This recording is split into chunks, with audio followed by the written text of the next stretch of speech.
do aspecto geral, do aspecto mais local. E eu acho que eu posso contribuir nesse debate.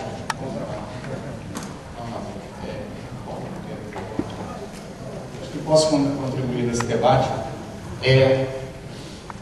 de introduzir o elemento social para mim, de introduzir algo que para mim vai ser o que vai nortear esses grandes projetos de desenvolvimento, entre aspas, na Amazônia, ou melhor, na Panamazônia, para os próximos 20 anos, e que é o direito à consulta prévia, livre e informada aos povos, os povos que vão ser afetados diretamente por esses empreendimentos. E para iniciar, seria bom se ver um mapa de quais são esses empreendimentos só no campo das hidrelétricas. Nós temos para a Panamazônia uma previsão para os próximos 20 anos de 153 hidrelétricas. Estamos falando somente em hidrelétricas. Mais ou menos 35% delas afetam diretamente povos indígenas e quase todas, se não todas, afetam alguma população tradicional. Mas o que eu acho que seria importante é partir do próprio modelo, do próprio artigo da Convenção 69 da OIT, que é onde surge o direito à consulta prévia, livre e informada, para que a gente possa, eu acho que o artigo é muito mais claro do que qualquer explicação que possa ser dada sobre eles. Então, eu peço a permissão aos senhores para que a gente possa ler o artigo 6º da Convenção 169 da Organização Internacional do Trabalho, que diz o seguinte: ao aplicar as disposições da presente Convenção, os governos deverão consultar os povos interessados, mediante procedimentos apropriados e particularmente através de suas instituições representativas, cada vez que sejam previstas medidas legislativas ou administrativas, como os grandes projetos, suscetíveis de afetá-los diretamente. Essa é a base. É isso que deve nortear, principalmente no Brasil, a discussão sobre esses grandes projetos, mais precisamente sobre as hidrelétricas previstas para acontecer. Ele nos traz algumas discussões. Nós não, embora pareça muito claro o que está escrito aí na Convenção 69, é claro que é preciso que a gente tenha uma visão um pouco mais ampla, porque muitas discussões vão surgir disso aí. E a primeira é o fator histórico. Todos nós sabemos que a Convenção 69 da OIT, que é de 89, ela tinha antes a Convenção 107 da mesma OIT, que dizia já no seu preâmbulo alguma coisa que eu não me lembro muito bem precisamente de palavra, mas era assim, que os governos nacionais, que as comunidades indígenas devem ser integradas à comunidade nacional. As comunidades indígenas e comunidades tribais deveriam ser integradas à comunidade nacional. Ora, isso queria dizer o que na prática? Que costumes, línguas, tradições indígenas, tribais, não valiam nada. Era preciso que aquilo fosse apagado e todo aquele conhecimento tradicional fosse incorporado aqui à comunidade nacional. Então se negava o direito dessas comunidades tradicionais de serem comunidades tradicionais. Era isso que vigorava até muito pouco tempo atrás.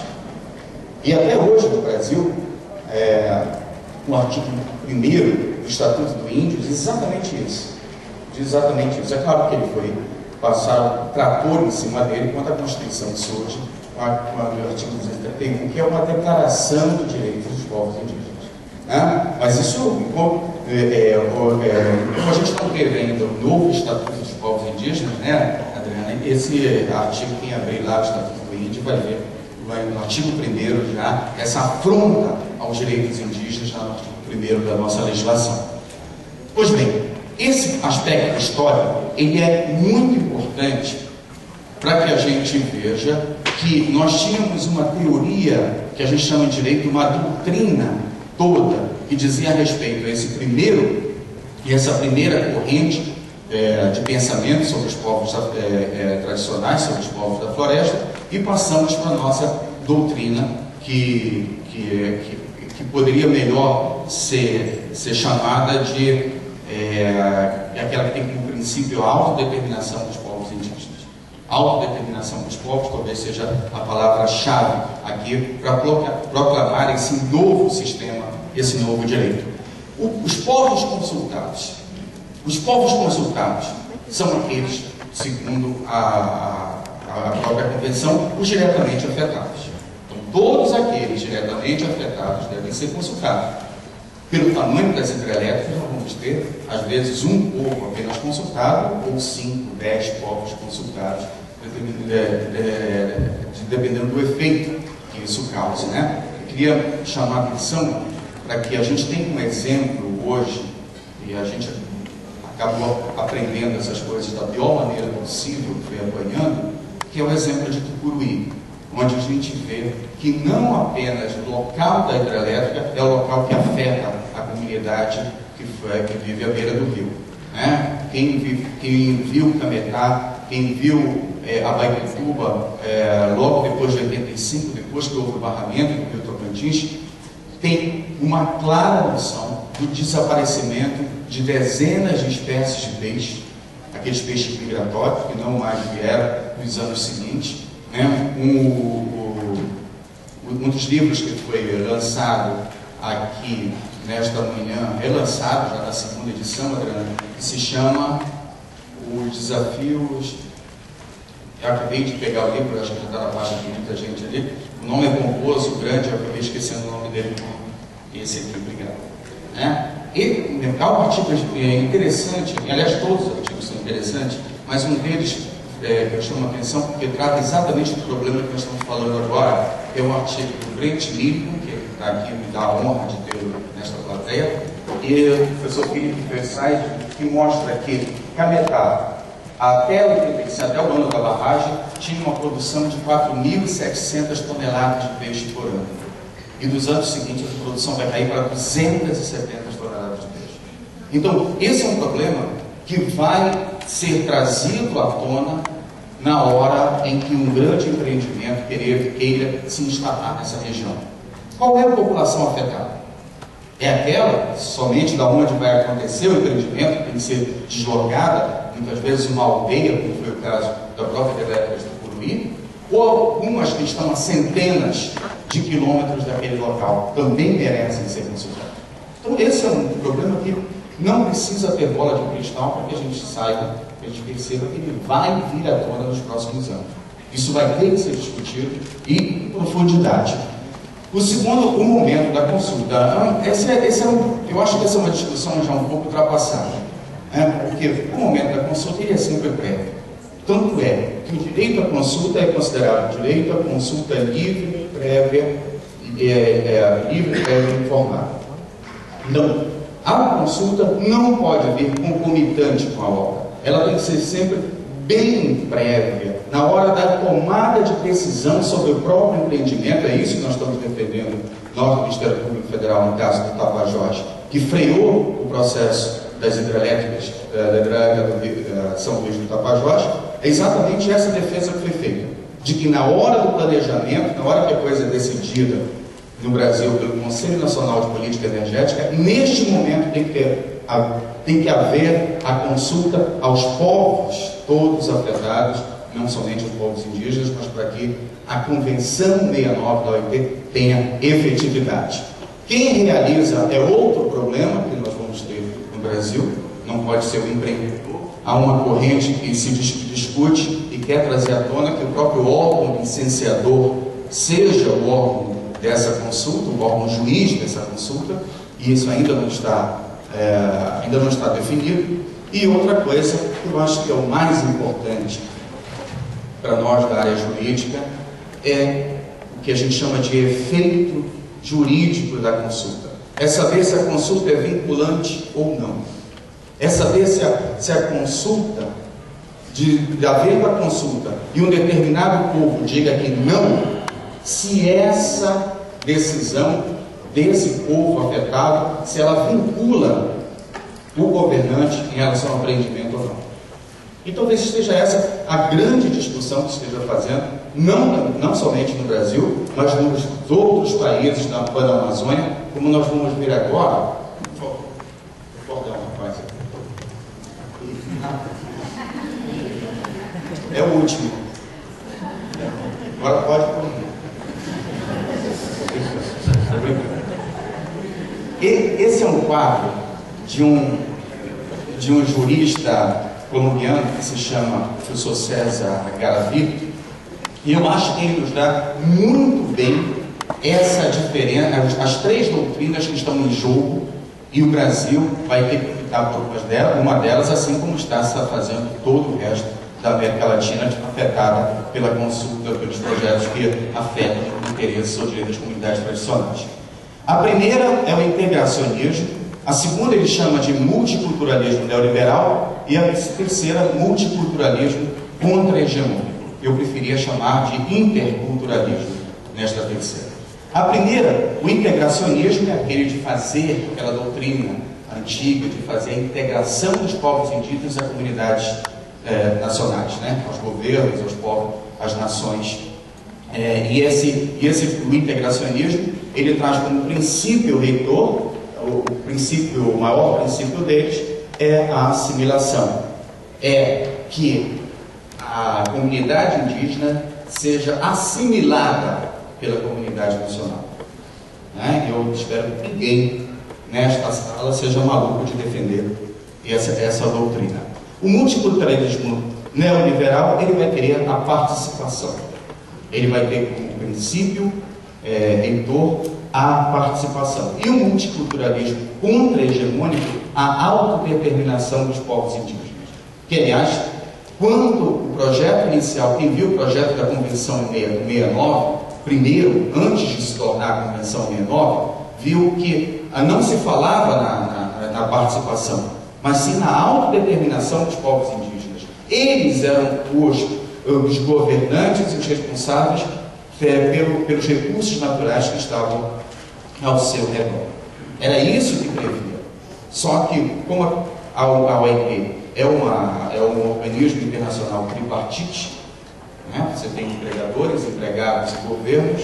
Essa proposta foi uma proposta lançada inicialmente pelos empregados, não colou, porque teve uma reação muito pesada de governos e também de empregadores. E acabou saindo essa coisa meio híbrida, que é a consulta prévia.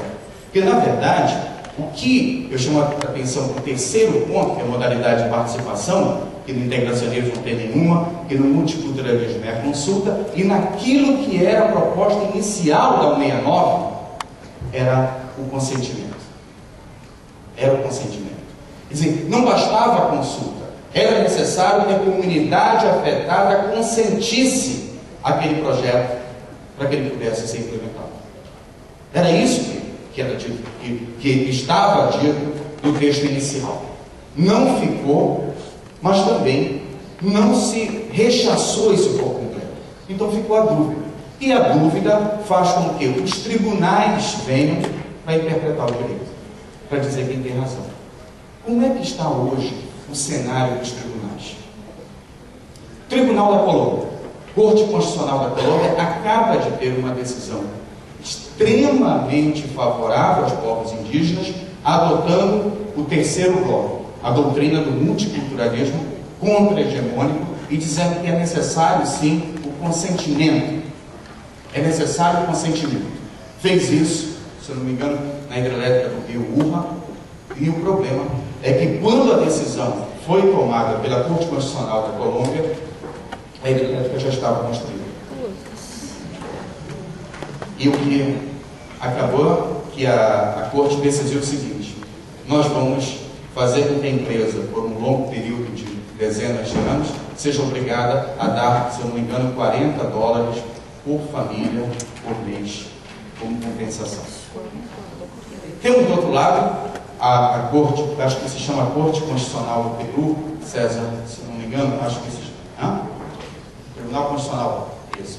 No Peru se chama Tribunal Constitucional, que, ao contrário da Colômbia, optou pelo multiculturalismo neoliberal. Ele quer apenas a consulta, apenas a participação, é bastante para que o projeto seja realizado. Não importa se essa consulta foi teve como resposta sim ou não. Essa foi a decisão do Peru. Nas decisões das cortes internacionais, os organismos multilaterais, como por exemplo a Corte Interamericana dos Direitos Humanos, já vem adotando postura diferente. A Corte Interamericana já deu sinal, sobretudo dos 3 últimos julgamentos, sobre consulta a povos afetados por empreendimentos, algum deles era hidrelétrica, optou pelo multiculturalismo contra-hegemônico, exigindo o consentimento. E o Brasil? Não sei. Não sabemos. O Brasil vai enfrentar pela primeira vez, espero eu que seja agora, já nos próximos meses, no Supremo Tribunal Federal, um dos casos mais emblemáticos da nossa história, que é Belo Monte. Belo Monte chegou no Supremo. Era tudo que nós queríamos, nós não esperávamos. Belo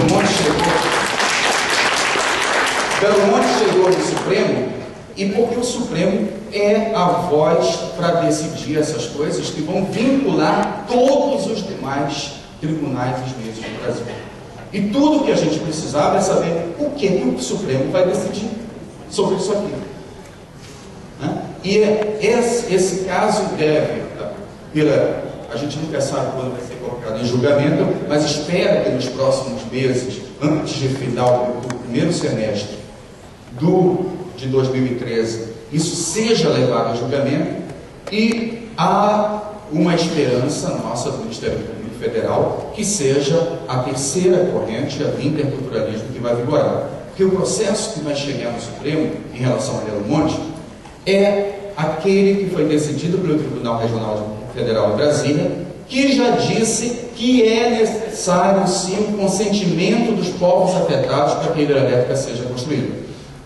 O Supremo ou ratifica o entendimento do Tribunal Regional Federal, ou ele muda o entendimento por completo. Nós esperamos, nós do Ministério Público Federal, já decidimos enquanto instituição, que a única forma de tornar efetiva, de tornar em uma prática verdadeira a Constituição do Brasil e a Convenção 69 da OIT, é optando pelo consentimento dos povos tradicionais. Qualquer outra interpretação nega direito dos povos da floresta. Essa é uma posição institucional que foi levada até o Tribunal Regional Federal e agora vai ser levada pelo Procurador-Geral da República ao Supremo. É isso que vai ser defendido lá. E oxalá que essa tese vença para o bem de todas as comunidades tradicionais afetadas por essas 153 hidrelétricas da Amazônia. Obrigado, gente.